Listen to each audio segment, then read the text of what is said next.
뭐 무죄가 나오거나 이렇게 무혐의 처분이 나온 사건에서도 사망사고인 경우에는 보험사에서는 보통 한 2천만 원 정도까지는 비용을 지급을 해줘요. 근데 공제조합에서 단 한 푼도 지급하지 않겠다라는 의지로 진행했던 사건이 역풍을 맞은 그런 사건이라고 생각하시면 됩니다.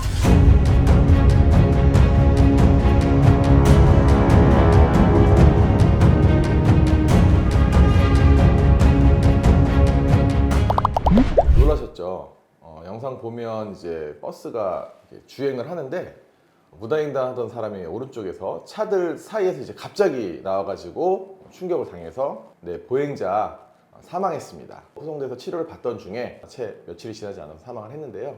그 버스 기사 처벌이 어떻게 나왔을까요? 이 경우는 도저히 피할 수가 없는 사고다라는 게 수사기관의 판단이었고, 그래서 검찰에서 불기소 처분을 내렸습니다. 자, 그런데 거기까지는 이제 뭐 그렇다 치고요. 그런데 방금 전에 말씀드린 대로 이제 그 보행자가 사고 직후에 병원에 가서 치료를 받다가 사망을 했다고 말씀드렸잖아요. 이제 치료비가 발생을 했어요. 치료비가 한 450만 원 정도, 한 500만 원 돈이 발생을 했는데, 자, 이 돈에 대해서 버스 공제조합이 망인 유족들을 상대로 그 돈도 지불할 수 없다, 채무 부존재 소송을 제기합니다. 그러니까 이 사고는 보면 아시겠지만 사실 운전자가 무슨 잘못을 했다라고 생각하기가 되게 어려운 사건이에요. 그죠?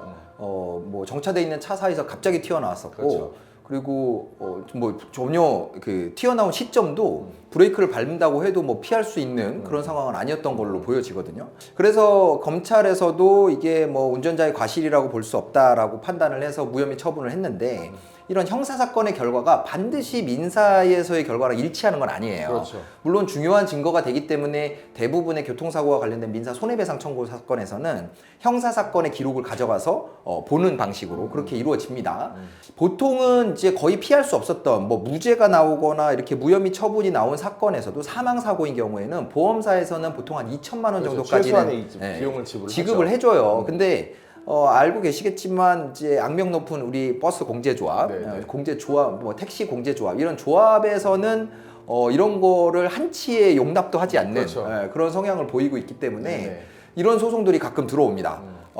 이미 지불 보증을 해서 지급됐던 치료비라던가 이런 것들조차도 형사사건에서 무혐의나 무죄가 나오면 그러면 아예 우리가 지급할 의무가 없는 거다라고 해갖고 채무 부존재 확인 소송을 거는 거예요. 그렇죠. 뭐 이제 이 채무 부존재 의도가 이미 지불했던 450만 원을 다 받으려는 의도였던지는 모르겠지만, 설사 이제 채무 부존재가 인정되더라도 2천만 원 정도 최소한 지급을 하니까 아마 450만 원을 유족한테 청구하진 않았겠죠. 하지만 그때 유족이 그런 내용을 알았겠어요? 그러니까 이 소장을 받아들고 이제 놀란 마음으로 변호사 사무실을 찾았습니다.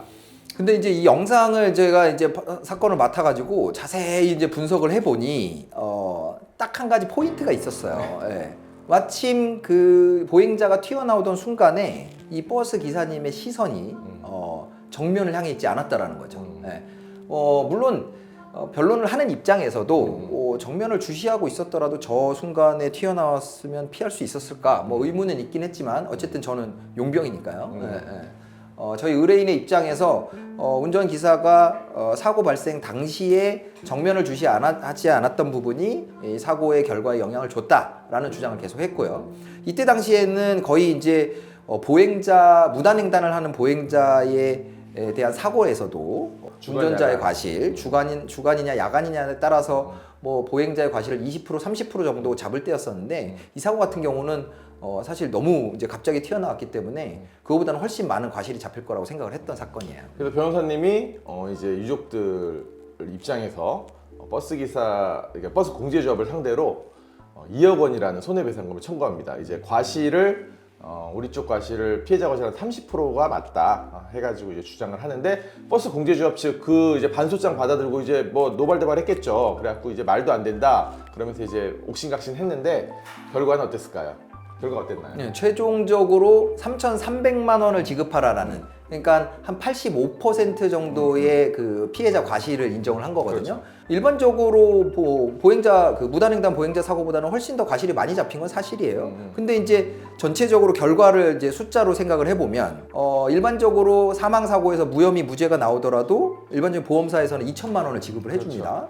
그러면 공제조합도 그렇게 해서 뭐 450만 원 치료비에다가 뭐 한 1,500만 원 정도 위자료 이렇게 해가지고 지급을 해서 마무리를 지었으면은 2천만 원에서 끝날 수 있었던 그렇죠. 건데 그 450만 원 지급된 것도 다시 돌려달라고 채무부존재 확인 소송을 했다가 결국은 최종적으로 3,300만 원. 통상 운전자 무과실 사고에서 사망 사고에서 지급되는 것보다 오히려 더 많은 그렇죠. 거의 2배죠. 그러니까 최초에 지불했던 치료비 450만 450만 원에 네. 3,300만 원이 추가되니까 한 4천만 원 돈이 되잖아요. 그러니까 2천만 원이면 끝낼 수 있는 돈을 2배인 4천만 원 지급한 셈이고 그 다음에 설사 2천만 원을 인정하더라도 2천만 원에 대한 손해를 본 거죠. 그렇죠.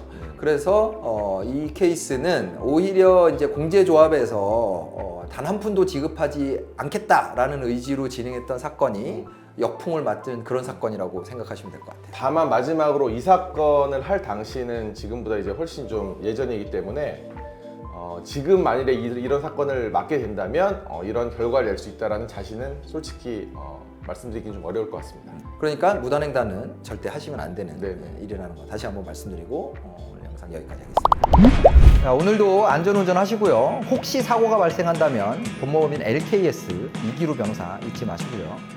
구독, 좋아요, 알림 설정 꼭 부탁드리겠습니다.